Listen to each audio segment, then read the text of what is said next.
Today's topic is on breath malodor. So we'll be going to discuss about definition, categories and etiology of breath malodor. So the breath malodor can be pleasant as well as unpleasant. So if it is unpleasant, you can call it by various other names called fetor, X or bad breath, breath malodor, and halitosis. So if this breath malodor has a origin within the oral cavity, then you can call it as oral malodor. So now let's see about the categories of halitosis or breath malodor. The first one being the genuine halitosis. Okay, the second one would be pseudo halitosis. Third would be halitophobia. So first coming to genuine halitosis.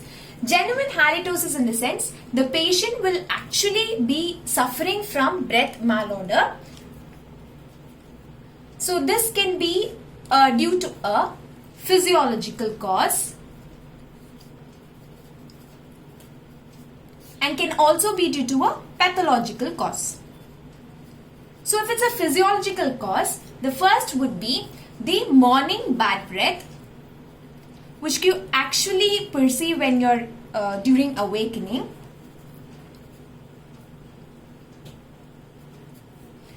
And this is actually caused due to decreased saliva flow and increased putrefaction of the bacteria during the night. So these are the physiological causes.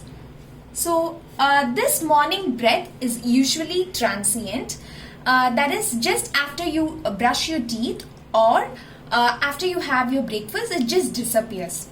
And next cause would be due to some food intake like garlic, onions and spices can also cause breath malodor.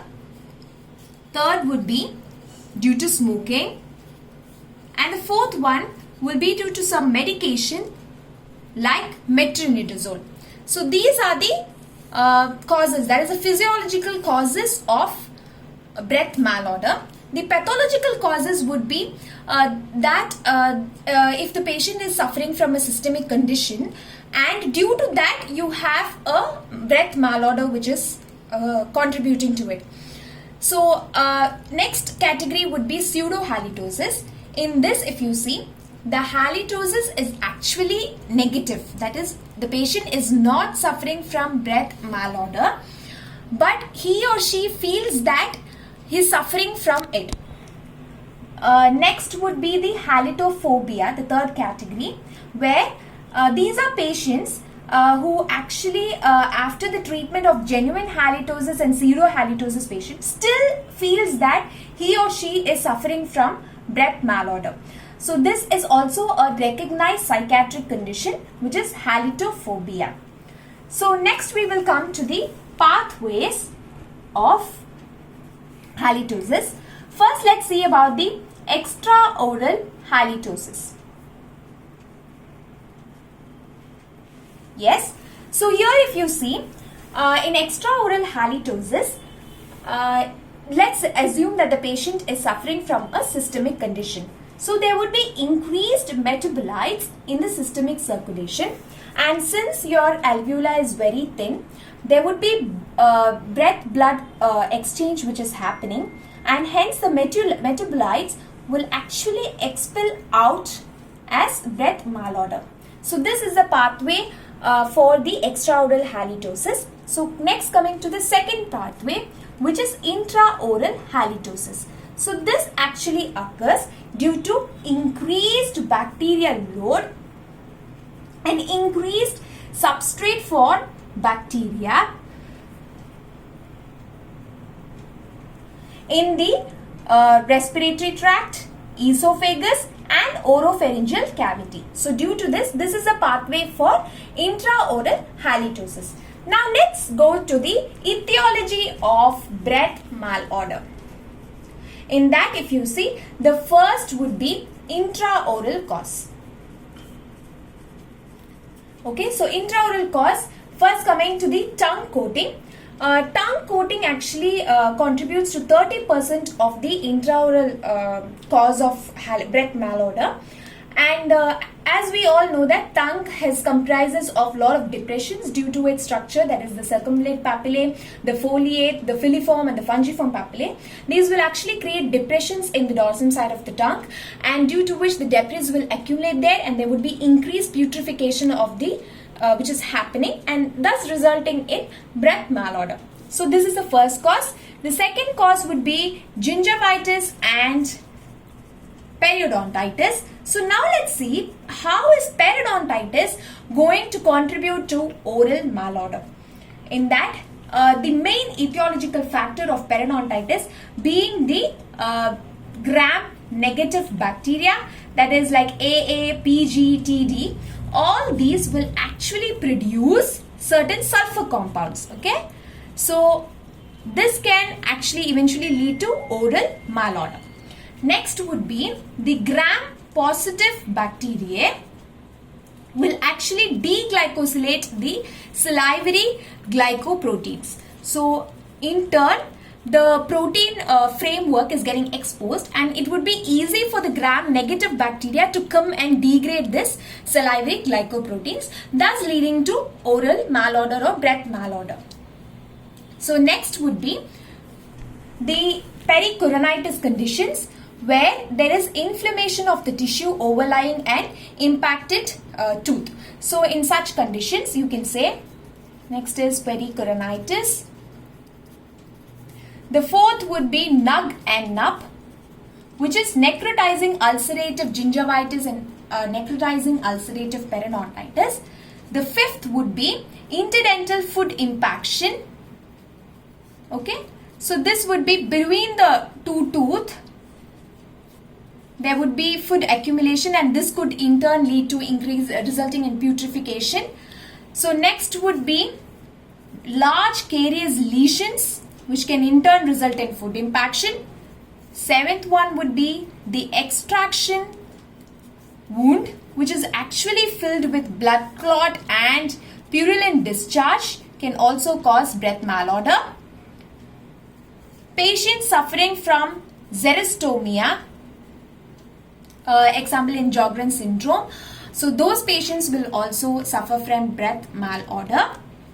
And then would be herpetic gingivitis and oral ulcerations. So these are all the intraoral causes of breath malodor. Now we are going to the extraoral causes of breath malodor. So first let's see, in that would be the ear, nose and throat problems. So in that, if you see, first would be the tonsillitis. Tonsil will have a lot of crypts which is present, which will in turn cause debris to accumulate here and then resulting in putrefaction. The next would be pharyngitis, which is actually inflammation of the nasopharynx, oropharynx as well as the laryngopharynx, and also oxena, which is actually crust which will develop in the nasal mucosa. It is an atrophic condition which is caused by Klebsiella. This can also cause to a strongly breath malodor. And next, involving the any bronchi and lungs, any problem in the bronchi and the lungs, and also the GIT problems. But this is actually accumulating to only 1% of the extraoral cause of breath malodor. So this is the esophagus. So any GIT problems. Okay. And next would be the liver. The liver would actually, in cases of hepatocellular failure, there would be increased metabolites which you found in the systemic circulation.